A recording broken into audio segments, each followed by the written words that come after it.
Okay,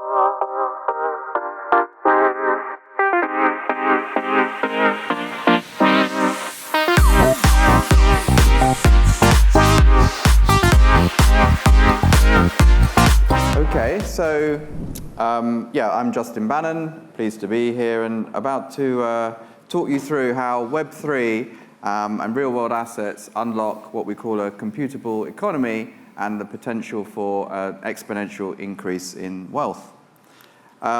So just, a bit about me, as was mentioned. I previously run some other companies like Priority Pass.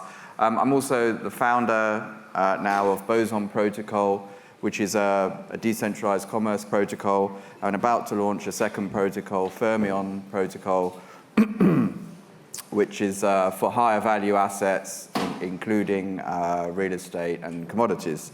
And the talk I'm about to give is based on an academic paper that I co-authored earlier this year with the blockchain economist, Professor Jason Potts.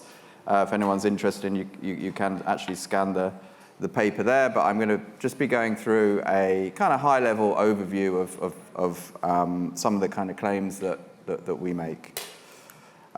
So firstly, if you look back at human history since kind of like the Stone Age, what we see is this kind of exponential growth in wealth. And if you zoom in to the last sort of 300 or 400 years, we just see this kind of like, uptick in wealth generation. And the question is, what's caused that? And the consensus amongst most economists is that this is caused by what we call economic complexity. And that's quite simply the number of products, the number of transactions, the number of counterparties, all kind of just working together. That complexity is what creates the wealth. And so then the second question is, what creates that complexity? And there are two main sources of that complexity. One is like just this knowledge that we're compounding on how to build steam trains, cars, how to process steel, how to build electronics. And so the build-up of this knowledge we call,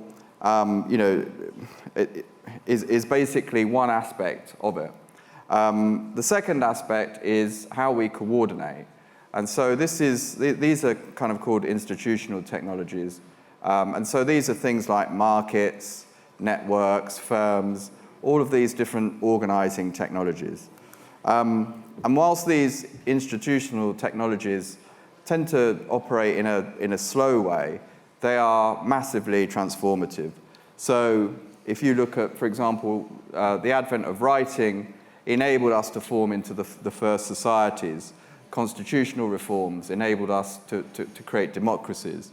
Joint stock companies enabled us to create markets.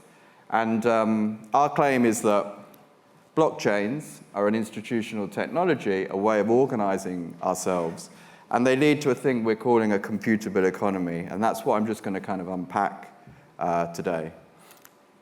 So this is probably the most complex slide, but it's actually really easy. There are certain types of change that happen to kind of the underlying basis or substrate of things that will cause this massive change on top. And the easiest one to explain is, if you take RNA is like a genetic chemical that can support life forms like viruses, which are really quite basic. But if you increase the complexity of that to DNA, you get the whole ecosystem of life on Earth. And what we're saying is that moving from operating the economy like we do at the moment, kind of with contracts and courts and all the standard ways that we operate the economy, moving that on chain is a bit like going from RNA to DNA, and is going to create this complete explosion in terms of the complexity on top. And so when we talk about a computable economy, let's first describe a computer. So a computer has a certain set of properties where it will transmit data, and it does this really reliably. It will store and receive from its hard drive or its RAM, and it does this like super reliably. And then it runs programs. And these programs are what we call deterministic. 1 + 1 always equals 2. And because of these reliable properties, you can build on top super complex applications. I mean, the whole internet, everything we're building, you can see that. But if you contrast that with today's economy, well, if we want to kind of transmit value, we're doing it through intermediaries. They're slow, they charge fees, they've got risk of default. If you want to store and receive value, we're doing that with things like banks and counterparties. Again, fees, defaults, and kind of error prone. And then if we want to kind of run what we might call an economic program, that's typically, what we mean by that is like, a contract. I might have a contract with someone, I'm going to pay them, they're going to perform some sort of service. Well, if they breach that contract, as we all know, we're going to have to take them to court. We don't know what the outcome is, etc. So all of that creates this kind of fuzzy, non-deterministic platform which limits what can be built on top. But a computable economy built on smart contracts and on-chain changes that quite dramatically, because now when you want to transmit value, you can do that with smart contracts in a transparent, immutable way. It's super reliable. If you want to store and receive value, we can do this through tokenizing, and it depends on how you tokenize. But if we tokenize in what we call a hard way, like with very, very specific properties, then this can again be super reliable. And then when we have smart contracts that with rules encoded in them, what we see is this, much like a computer, it's deterministic. We can rely absolutely on the outcome. And so when you put all of these things together, it supports a far more complex set of applications on top that the ordinary economy wouldn't.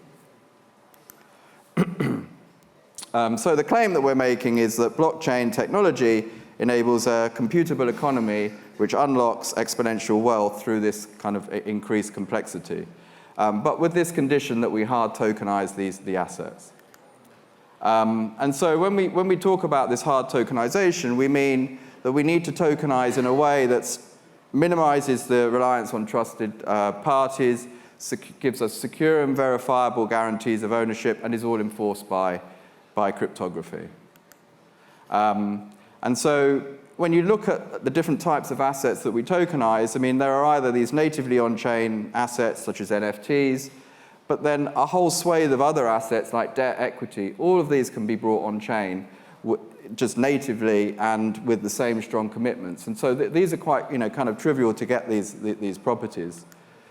But when you look at physical assets have this residue, which is the physical thing itself that can't be brought on-chain. And this leads to a couple of challenges. One is this physical asset oracle problem. So if I tokenize my car, you buy the token, how do you know you'll get the car? The second one is the fair exchange problem. What happens if there's a dispute about the quality or standard of the item? And so typically there are like 3 ways that we can go, that you can handle this. You can either have the trusted entity, or you can kind of lock up the funds, or you can lock up the physical assets. And these 2 methods are the methods that you can pretty much divide all the physical assets on the planet. And that's one of the reasons why I've kind of built one protocol in Boson and another protocol to handle the kind of higher value assets in Fermion. So what does all this mean? Where's it all leading? So obviously exponential wealth is a great thing, but it's far-reaching than that when we have these big changes in the economy. And there's this kind of Pierre Levy, the philosopher, says it talks about how language, whether it's DNA, writing, software, it's all about code. And as we change and upgrade that code, we upgrade everything on top, like going from RNA to DNA. And this can have an enormous impact on humanity because economies create knowledge, and knowledge solves hard problems. And if we look at kind of human progress as this march of the acquisition of knowledge and technology to solve hard problems, moving up the scale in terms of our economy could really unlock some huge upticks in progress. So things like internalizing what we call economic externalities, so solving the issue of burning fossil fuels and solving the hard problem of sustainability. And then upgrading things like economic production and allocation so that we can actually organize ourselves to solve very long-term problems like becoming a multi-planetary species, which increasingly is starting to sound like a good, a good idea with the damage we're causing to the planet. But then, moving even further, things like being able to kind of cure cancer, that, having the problem-solving and innovation capability through organizing ourselves, and things like, solving energy problems. So hopefully that kind of puts into context that this isn't just about technologies creating wealth. It's also about moving humanity forward and solving these hard problems. Thank you.